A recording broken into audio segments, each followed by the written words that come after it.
We're back. This is a story about officer retaliation and targeting. Now, this is the very first video that I went out and filmed. It was related to transients and the city's adoption to an ordinance that dealt with transients and panhandling. Officer Guillerm and another couple of officers, including the sergeant, after dealing with a transient, set up a perimeter around this parking lot, claiming I had a violation on my motorcycle, and were setting up that perimeter so that they could catch me when I got on the road. And instead of telling me what the violation was, they set up what is believed to be a true case of entrapment, allowing me to do a violation and then penalizing for it. While I don't know that it meets the statutory definition of entrapment for committing a crime, it is a setup. They claimed I had a violation, they refused to tell me what it was, and were only going to give me a citation or a warning for it once we got out on the road. We all know it would have been a citation. Fast forward a few months, and I did a public records request for how many Teslas were in Florida. It was non-related to the filming on James Madison Audits. I learned that we're 35,187 in Florida, with about 7 of those being in Port Orange. So it's safe to say if they saw a blacked out Tesla, it was me.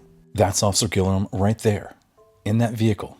You can see by the vehicle number, which is coming in the screen here, 88. That's his new vehicle number. One in the beginning was from months before. And as he passes by in this frame by frame right here, you can see the city assigned number on the left-hand corner. I recommend that everybody utilize a dash camera. They're really inexpensive. My wife's truck has 2, and thankfully, the Tesla has 4 built in that record. I put a link in the top of the description for the cameras that my wife uses in hers. Now, as Officer Guillerm passes, I think nothing of it. I continue on about my drive. Now, as I start to change lanes here and get over, I do see a car approaching fast from the rear, and I spot him right here. Now, as I come up to the intersection here, I start to make my right-hand turn. In the Tesla, if you do not use your signals, you'll get lane warning departures, and the car will scream at you. So I know that signals are used. You can see him cutting in and out of traffic right there and cutting off cars. Let's take a closer look. He's in the inside lane, jumps over to the outside lane to overtake that vehicle, and nearly has a crash right there. Now, I don't know how close it was, but it looks too close for comfort. And for what type of a violation? He's alleging, when he gets me stopped, that he has a tent violation on my car. And what he doesn't know is that I've got a valid medical exemption for the tent. Officer Guillerm is probably getting some information back on his computer about who owns the car. But you would suspect that he would already know this. They've put out officer safety bulletins about me and disseminated them to the officers. And he was out on a call with me. He surrounded the parking lot when I was on my motorcycle. I'll have the video of the traffic stop released soon. When he does this stop, he actually claims that he doesn't really remember who I was. Man, Teslas are fast. Now I accelerate up to the speed limit here, knowing that he's on my ass. I don't go a mile an hour over the speed limit. Now, while this is going on, let me tell you about some of the other retaliation. They've tried to get one of my businesses shut down. They've also put criminal charges against me that were ultimately dropped. They penalized an officer for not charging me with what they claimed was a bomb threat. Thankfully, everything was recorded. I record 24/7. My car, my house, my Apple Watch, and even my 2 phones have recorders on them that will simultaneously record on a 24-hour loop, just in case something ever happens. Now, you don't have to go to all that redundancy in order to be able to document things, but you should have a backup. And that's what I always recommend. And that's exactly what happened when the state attorney watched the video. She saw that there was no probable cause, no disorderly conduct, and no bomb threat. And good old vehicle number 88 is about to pull up next to me here with Officer Guillerm in it. I guess that he's looking for the tent violation now.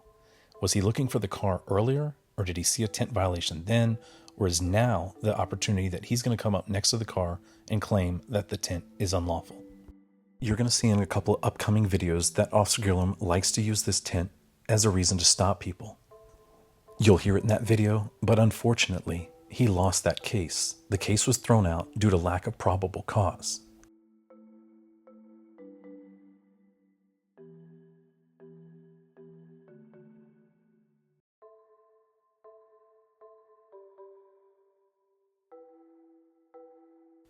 Now, in case you're wondering, when he first saw me, it's about 2 miles from where he was to where it is right now when he's about to turn the lights on. Now, I can only expect as a former officer that he is trying to get further violations on me, because the only thing that he has right now is a non-moving, non-criminal infraction.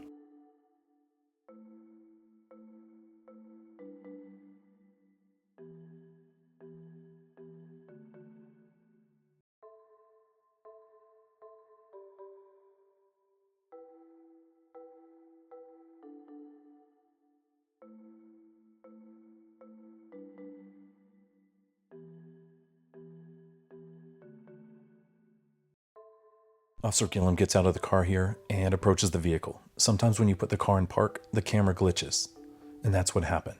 So he's up explaining to me about how the violation on the vehicle is unlawful. Again, not knowing that I have the medical exemption, I challenge him on it. I ask him, if he puts the tent meter on there, will he write me a warning? He agrees, checks it, and it turns out to be 15%, which is what I expected from the tent installer that put it on. And during the stop, he says that he doesn't really remember who I am. He plays oblivious to it. I'm pretty positive he remembers who it is. Now he completes the stop, no traffic citation given, and he moved on. Since then, he's come to my house, come into my driveway, and tries to befriend me. I don't want to be friends with cops. They've tried to ruin my life, my business, and harass my family. It's just something I don't want. I hope you can understand. Now, in full disclosure, they do have a new police chief, and he's actually called me on the phone. I was surprised at that. That rarely happens. I hope changes will be made in Port Orange. I want to thank you for watching, liking, subscribing, and check out the description. The link to the camera is in the top. You might want to get one of those for your protection as well.